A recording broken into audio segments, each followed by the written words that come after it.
ఈ పాట ఏది స్క్రిప్టెడ్ అండి. పాడాలి అనేది మీరు సెలెక్ట్ చేసుకునే అవకాశం లేదా? లేదండి, అంతా స్క్రిప్టెడ్. బికాస్ నేను చెప్పినట్లుగా ఫస్ట్ సెకండ్ స్కెడ్యూల్లో ఎలిమినేట్ చేసిన ఇద్దరికి కూడా లాస్ట్ మినిట్ లో సాంగ్ మార్చారు. సో మీకే అర్థం అవ్వాలి స్క్రిప్టెడో కాదో. అరే మేము పాడుతా తీయగా అంటే మేము కూడా ఎన్నో ఏళ్ళ నుంచి చూస్తూ ఉంటాం. ఉమ్. అలాంటిది ఎవరికి నచ్చిన పాట వాళ్ళు వచ్చి వాళ్ళ టాలెంట్ని స్టేజ్ మీద ప్రూవ్ చేసుకుంటారు, వాళ్ళని విన్నర్స్గా నిలుస్తారు. వాళ్ళు ఆ తర్వాత సినిమాల్లో సింగర్స్గా ఎదిగిన వాళ్ళు బోల్డంత మంది ఉన్నారు. కాబట్టి మేము అలా అవును. అనుకుంటున్నాం. కానీ ఈ విధంగా వాళ్ళే పాట ఇచ్చి ఆ పాటే పాడమని, లేకపోతే ఇలా స్క్రిప్ట్ ప్రకారం వీళ్ళని ఎలిమినేట్ అదే. చేసి వీళ్ళ నుంచి ఇదంతా జరుగుతుందా? ఎస్పీబీ సార్ ఉన్నప్పుడు అస్సలు లేదండి, ఇలా అస్సలకే లేదు. ఎప్పుడైతే ఈ ప్రొడక్షన్ వచ్చిందో ఎస్పీబీ సార్ వెళ్ళిపోయారు, అప్పటి నుంచి స్టార్ట్ అయింది. అంటే వాళ్ళ అబ్బాయి చరణ్ కంటిన్యూ చేస్తున్నాడు కదమ్మా హోస్టింగ్. చేస్తున్నారు, బట్ యాజ్ అ హోస్ట్ ఆయనకి అంత అధికారం లేదండి సాంగ్స్ విషయంలో కానీ జడ్జ్మెంట్ విషయంలో కానీ. ఓకే, ఇప్పుడు సో ఎంటైర్ షో ఈటీవీ వాళ్ళ సొంత ప్రొడక్షన్లో జరుగుతుందమ్మా, బయట అవుట్ సోర్సింగ్ జరుగుతుందా? జ్ఞాపిక ప్రొడక్షన్స్ అండి. ఓకే. ఆ, అంటే సో వాళ్ళ వాళ్ళే అంతా చూసుకుంటున్నారు అక్కడ. అంటే జ్ఞాపిక ప్రొడక్షన్స్ వాళ్ళ మీద కూడా మీరు అలిగేషన్ చేశారు కదా వీడియోలో. అవును. అంటే అవును. ఎవరమ్మా, అంటే ఏ రకంగా వాళ్ళు ఇబ్బంది పెట్టారు? వాళ్ళు నేను చెప్పినట్టుగా సాంగ్ సెలెక్షన్ వాళ్ళే చేస్తారండి. డైరెక్టర్ అనిల్ గారు జ్ఞాపిక ప్రొడక్షన్స్ కి ఆయనే చేస్తారు సాంగ్ సెలెక్షన్ అంతా కూడా.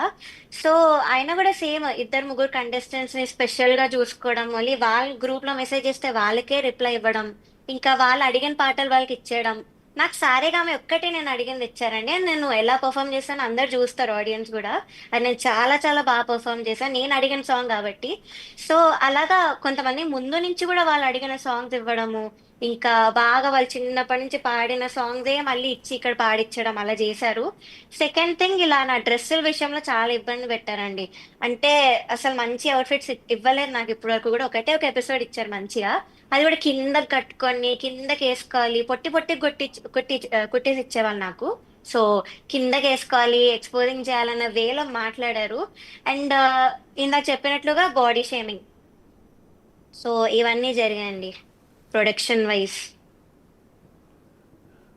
అంటే ఎక్స్పోజింగ్ చేయటం ఏంటమ్మా, అంటే అర్థం కాలేదు. ఇది పాటల ప్రోగ్రాం, ఇదేం సినిమా కాదు, లేకపోతే సీరియల్ కూడా కాదు, కనీసం స్టేజ్ మీద డ్యాన్స్ షో కూడా కాదు. చక్కగా అందరూ పిల్ల పెద్ద వయసుతో సంబంధం లేకుండా పాడుతా తీగ ప్రోగ్రాం చూస్తారు.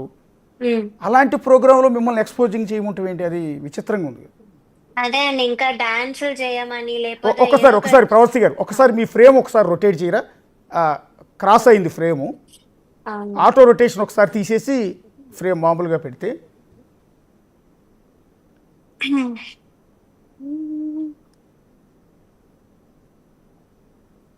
Okay. Yeah. Yes singer Pravasthi గారు, అంటే మీ పాడుతా తీయగా ప్రోగ్రాం అంటే అందరికీ ఇష్టం. అది చిన్నపిల్లల దగ్గర నుంచి వయసు అయిపోయే పెద్దవాళ్ళ వరకు చాలా గౌరవంగా ఉంటుంది ఆ ప్రోగ్రాం. ఎందుకంటే బాలసుబ్రహ్మణ్యం గారు దానికి అంత గౌరవం ప్రతిష్టను తీసుకొచ్చారు. అలాంటి ప్రోగ్రాంలో ఎక్స్పోజింగ్ చేయమన్నారు అని అనటం అనేది, అంటే అది ఎలా ఎలా ఏ రకంగా ఎవ్వరు కూడా చెప్పేవారు? ఎక్స్పెక్ట్ చేయరు, మీరు చెప్పినట్లుగా పాడతా తీగ నుంచి ఎస్పెషల్లీ అస్సలు ఎక్స్పెక్ట్ చేయరు. కానీ నేను చెప్పినట్టు ఎప్పుడైతే ఈ ప్రొడక్షన్ వచ్చిందో అప్పటి నుంచి ఈ షో పాడతా తీగ అలా అయిపోయింది. డాన్సులు చేయమని కానీ ఏదో ఒక కుళ్ళు జోకులు చెప్పమని కానీ స్టేజ్ మీద అసలు సింగింగ్ కి వాల్యూ లేకుండా పోయింది అక్కడ. అంటే ఇదంతా ఈ డైరెక్షన్ అంతా ఎవరిస్తారమ్మా? అంటే బట్టలు కిందకి కట్టుకోవాలని, పొట్టు బట్టలు కట్టుకోవాలి, డ్యాన్స్ ఇది చేయాలి ప్రొడక్షన్ వాళ్ళే అండి.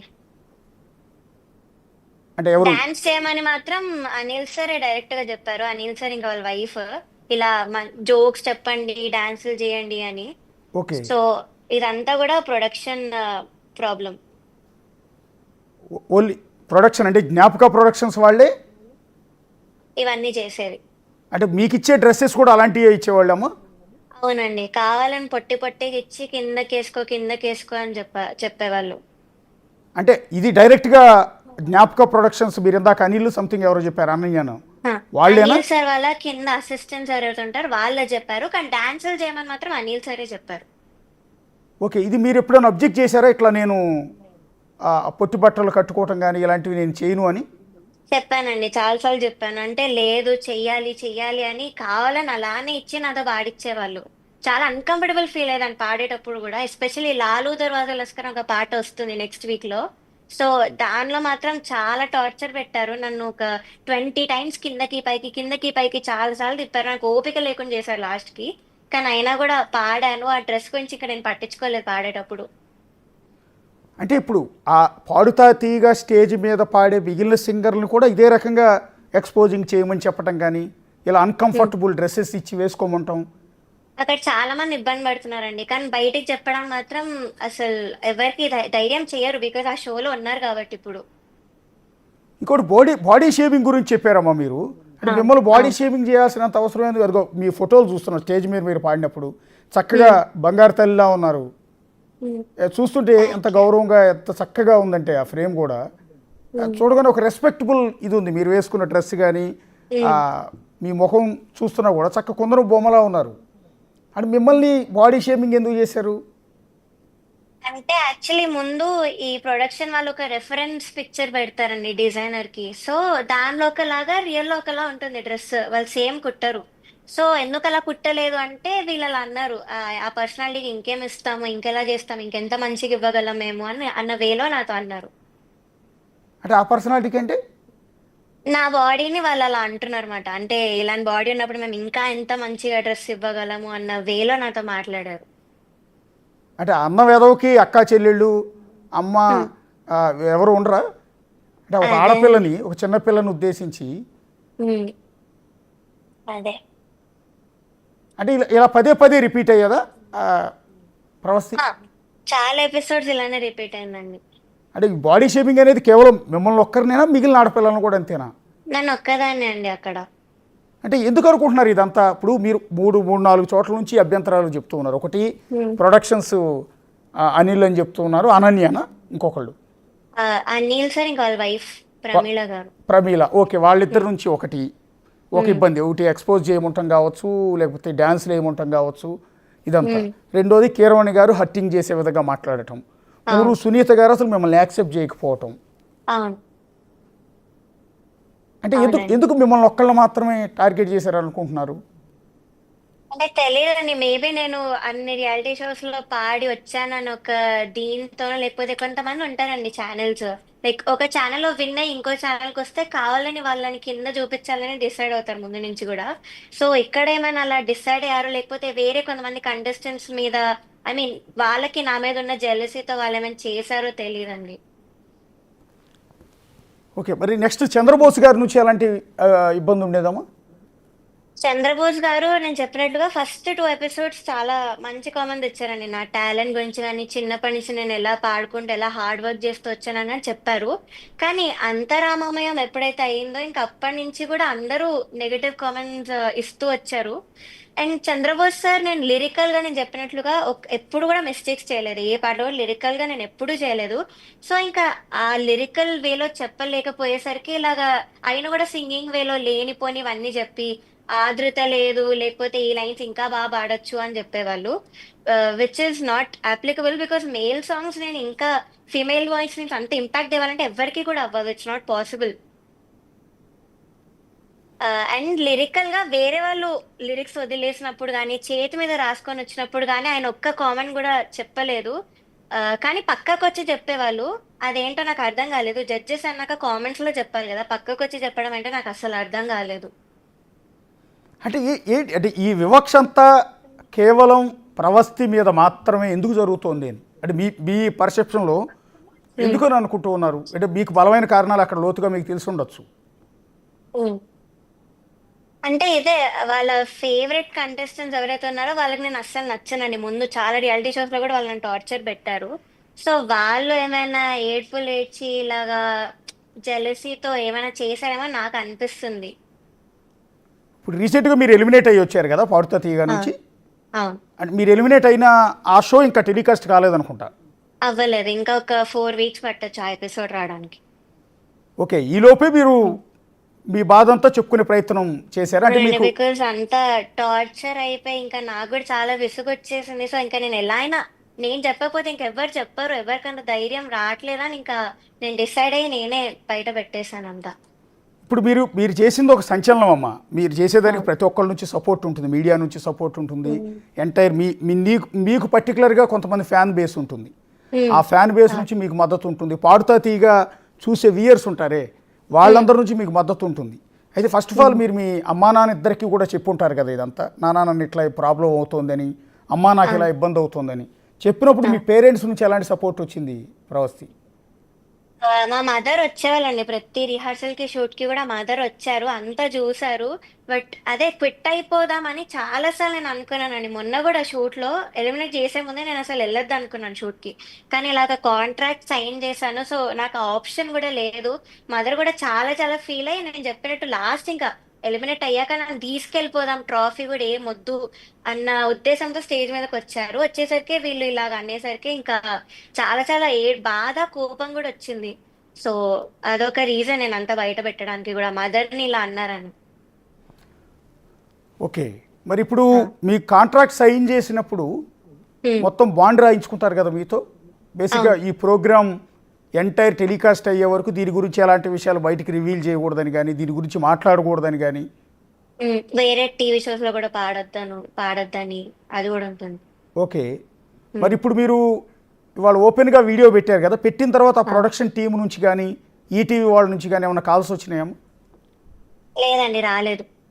కానీ కొన్ని ఫేక్ అకౌంట్స్, ఇన్స్టాగ్రామ్ కొన్ని ఫేక్ అకౌంట్స్, వాళ్ళు మరి కంటెస్టెంట్స్ వీళ్ళో నాకు ఎవరు తెలీదు.